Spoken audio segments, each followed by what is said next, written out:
अस्सलाम वालेकुम, welcome back to my channel. Students, कैसे हैं आप? उम्मीद करती हूँ कि आप सब खैरियत से होंगे। स्टूडेंट्स, कल के लेक्चर में हमने बनावट के लिहाज से फ़ेल की इकसाम के बारे में पढ़ा था। मैंने आपको पढ़ाया था कि फ़ेल के कितने इकसाम हैं और कौन कौन सी हैं। फ़ेल मुतदी क्या है, फ़ेल लाज़िम क्या है, फ़ेल मनफ़ी क्या है, फ़ेल मस्बत क्या है, फ़ेल लाज़िम और फ़ेल मुतदी में फ़र्क क्या है, इन सब के बारे में पढ़ा था।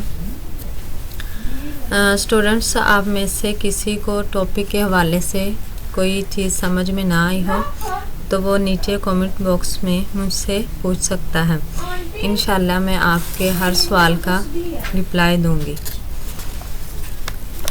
स्टूडेंट्स, इसके अलावा अगर आपको ग्रामर के हवाले से कोई भी चीज़ पूछनी हो तो आप कमेंट बॉक्स में मुझसे पूछ सकते हैं।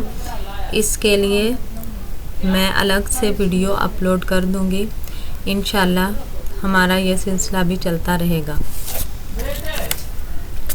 तो स्टूडेंट्स, चलिए अब हम अपने अगले लेक्चर की तरफ बढ़ते हैं। स्टूडेंट्स, आज के लेक्चर में मैं आपको इसम और इसकी इकसाम के बारे में बताऊंगी।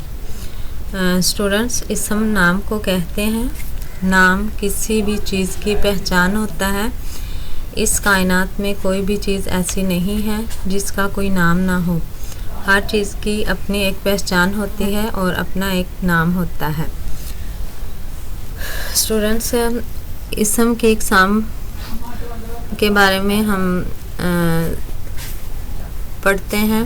किसी शख्स, जगह, जानदार और बेजान चीज़ों के नाम को इसम कहते हैं। लड़की, किताब, हिंदुस्तान, हिमालय, ज़ाहद, अहमद, पहाड़ वगैरह, ये सब इसम हैं। इसम की मज़ीद दो इकसाम हैं, इसम आम, इसम ख़ास। इसम आम किसी आम शख्स, आम जगह और आम चीज़ों के नाम को इसम आम कहते हैं। मसलन लड़की, किताब, मुल्क, स्कूल, पहाड़ वगैरह। इन जुमलों में तितली उड़ती है, उस्ताद तख्ता स्याह पर लिख रहे हैं, फूल मुरझा गया है। तितली, उस्ताद, फूल, ये सब इसम आम हैं। आगे हम बात करते हैं इसम ख़ास के हवाले से। इसम ख़ास किसी ख़ास शख्स, ख़ास जगह और ख़ास चीज़ों के नाम को इसम ख़ास कहते हैं।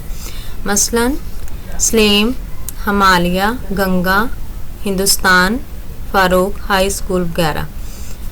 गंगा एक बड़ा दरिया है। हर दरिया का नाम गंगा नहीं होता, ये सिर्फ किसी एक दरिया का नाम है, इसलिए ये इसम ख़ास है। इसके अलावा हिमालय बर्फ़पोश पहाड़ है। हिमालय एक पहाड़ का नाम है, तो ये हिमालय हर पहाड़ का नाम नहीं होता, इसलिए ये भी इसम ख़ास में शामिल है। आगे हैं इसम अद्दी। इसम अद्दी कुछ ऐसे इसम होते हैं जिन्हें हम गिन सकते हैं, इनको इसम अद्दी कहते हैं। मसलन 5 बच्चे, दर्जनों फूल, सैकड़ों मकानात वगैरह। बच्चे, फूल, मकानात ऐसे इसम हैं जिन्हें हम गिन सकते हैं, इसलिए इन्हें हम इसम अद्दी कहेंगे। इसके बाद इसम गैर अद्दी आ जाता है। कुछ इसम ऐसे होते हैं जिन्हें हम गिन नहीं सकते, इन्हें इसम गैर अद्दी कहेंगे। मसलन हवा, पानी, सोना, चांदी, दूध वगैरह, ये सब इसम गैर अद्दी हैं।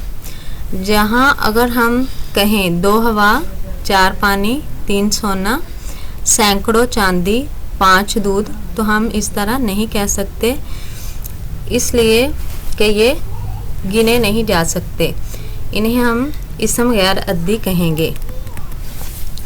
इसके अलावा इसम मादा है। कुछ इसम ऐसे होते हैं जो किसी न किसी मादे से बने हुए होते हैं और कुदरती तौर पर पाए जाते हैं, जैसे पानी, चावल, सोना, हीरा वगैरह, इन्हें इसम मादा कहते हैं। इसके बाद है इसम जमा। इसम जमा वो इसम होता है जो खास